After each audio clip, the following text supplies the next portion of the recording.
mag-share about the message or... Mark. Kinakabahan ako. So, kumbaga, ito, na-share ko lang kasi isa sa mga shinare ni Dad kanina. Kumbaga, about sa transformation. So, meron kasi, kumbaga, niniwala ba kayo na may isang tao na minsan ginagamit din si Lord para tulungan kayo mag-transform. Okay lang patawagin ko kung sino yun? Tawagin ko? Okay na! Pwede ko matawagin yung Jessica Nicole Fajardo.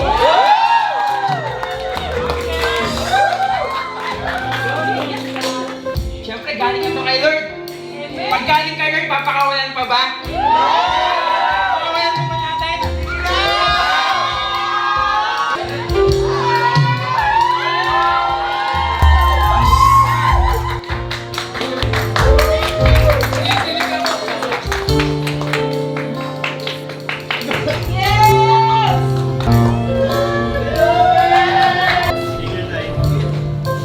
Naiyak ako kasi, tama naman. Gano'n naman kami, parang natatransform namin isa't isa, hindi namin namamalayan. So, lagi for the Lord, ganyan. Parang gusto pa ni Lord, ganyan. Kasi ba't naman gano'n nakaka-pressure? Feeling ko baka nape-pressure ka lang kasi sister ko, married na din, no? So, napag-usapan na namin ni Lord, pero parang hindi.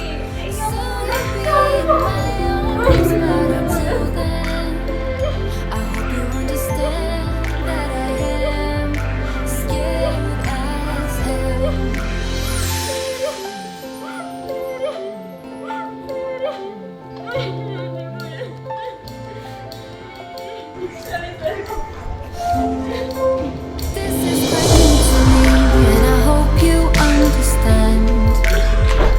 You drag out the best in me, next to you is wonderland. Let's pray! Package, stories, things that almost Lord, we wrecked got me, and I'm scared as hell. This broken heart of mine is yours to keep at your place. And once you realize that all I need is you,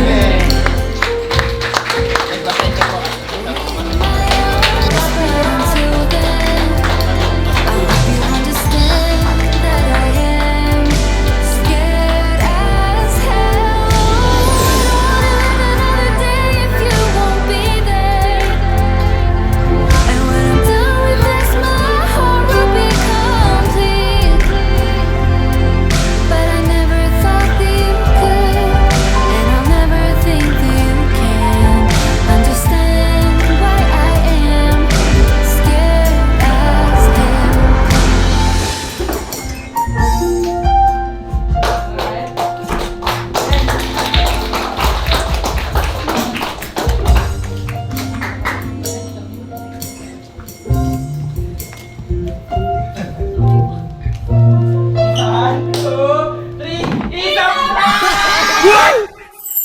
Okay guys! So for sure alam niyo na yung mga ano, ito yung unang step, i-set up natin yung mga videographers.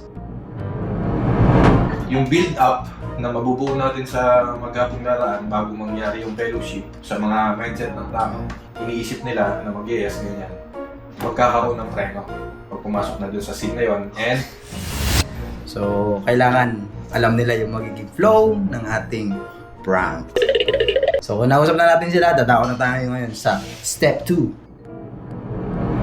Kausapin yung mga main character natin.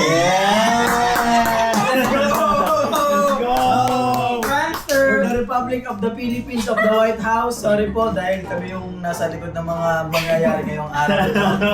Pasensya nyo na at ito talaga yung magiging flow ng araw natin. Sa dulo may mangyayari it's up. Tiaw, shoutout na kasi alam kong pinag-pray mo pa ako eh. Love you ate! Sa mga hindi po nakakaunawa, no, para maintindihan nyo kung nasa na kami ngayon, last Tuesday po kasi, after ng fellowship, umuwi sila. And Nag-propose na ako. unfortunately, walang video yon kasi sabi niya, iniisip ko kasi kung idadamay ko pa kayo, isasama ko pa kayo, eh ako, gusto ko, simple lang kasi ang mahalaga, Kami dalawa. yun lang. So tinawagan niya ako, sir, nag-propose na ako. Yun yung ano ng tropa kong pilay, oh. Sabi niya, nag-propose na siya. Kaso naisip niya, paano yung mga sinabihan ko na magpo-propose ako? So sabi niya, ituloy na lang natin. Pero ang twist, It's a prank! ang twist kasi, magpo-propose siya mamaya sa fellowship. After ng fellowship, luluhod siya, and tatanungin niya ulit si Nicole, will you marry me? At ang sagot,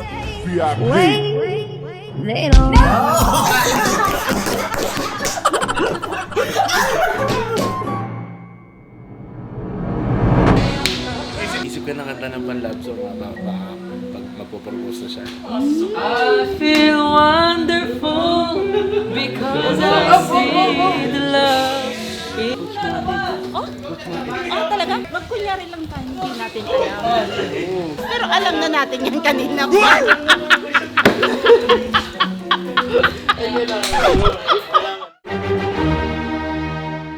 Well, deserve naman yan eh.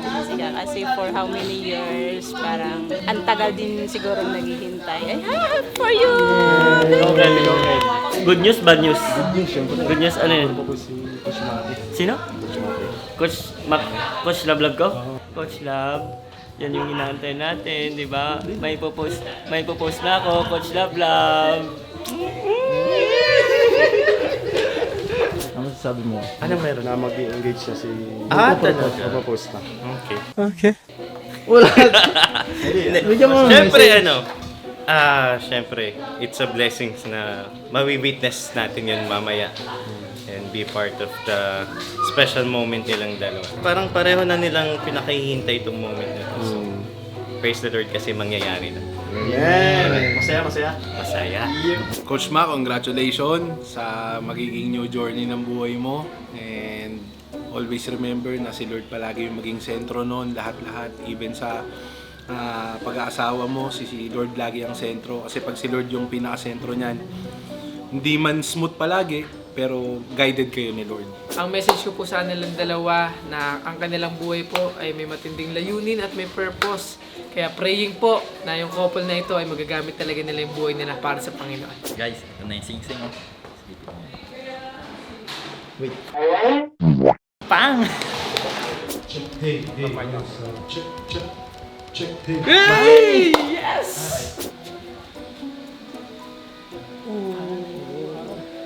Pare, yung pag-usapan natin. Bilis-bilis ako ha. Kasi makukumpara na talaga tayo. Ako, pare, nalilate ako eh. Malilate ka talaga. Out of coverage ka na. Oo, pare, kailangan, ano to, paspas to, pare. Pag-iiwanan ka na. Oo nga eh. Kailangan mong umapol. Sige, pwede na ito pag-practicean, no? Practice. Practice!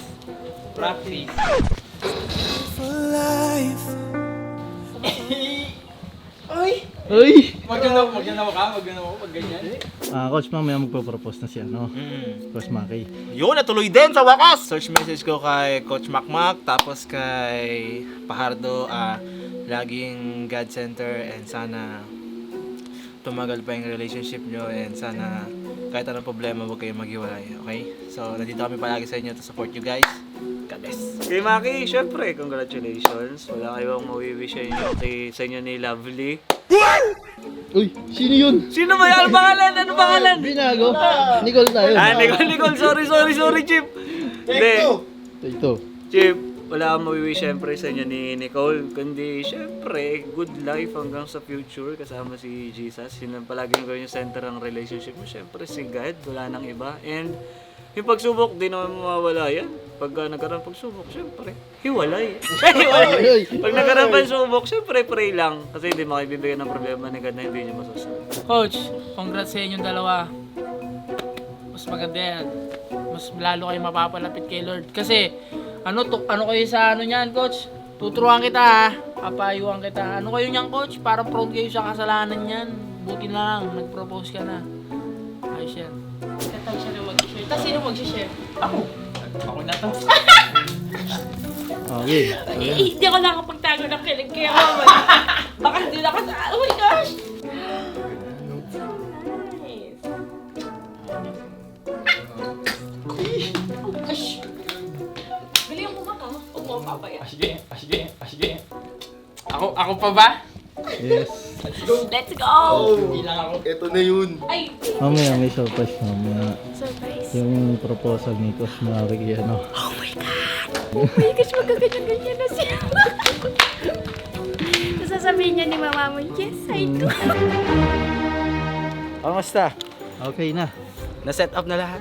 Opo. Malapit na tayo sa ating step 4. Let's go! 150. Guys, mamili pala si ate ng 220. Ganun pa supportive pero hindi ko lang kung magagamit niya agad. Kasi puputok lang yun kapag yes eh. Eh paano pag no? Pag nag-no, ayun o, may nakatutok. 3 yan. Pag no, turok mo yun. Dodo. Subukan niyang mag-no. Tawag nito, accessories of the crime ko yung mga yan. Asen. Shoutout sa'yo, Nicole. Taga-deliver mo ng bulaklak. Asen. Yun. Red flowers, classic. Love na love ba? And pink. Pinalitan ko yung color ha. Ako na nag-decide.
Sakit ng puso ko sobrang. Nalaglag yung heart ko! Sabi nga, Jessica, umiyak ako talaga. Nayak na kami. Sabi ko, susunod na sana si Mark. Sama nila, pinasakit nila yung puso ko. Noon, sakit ng puso ko. Pinakamalalang prank yun na naranasan. Guys, announcement! Success!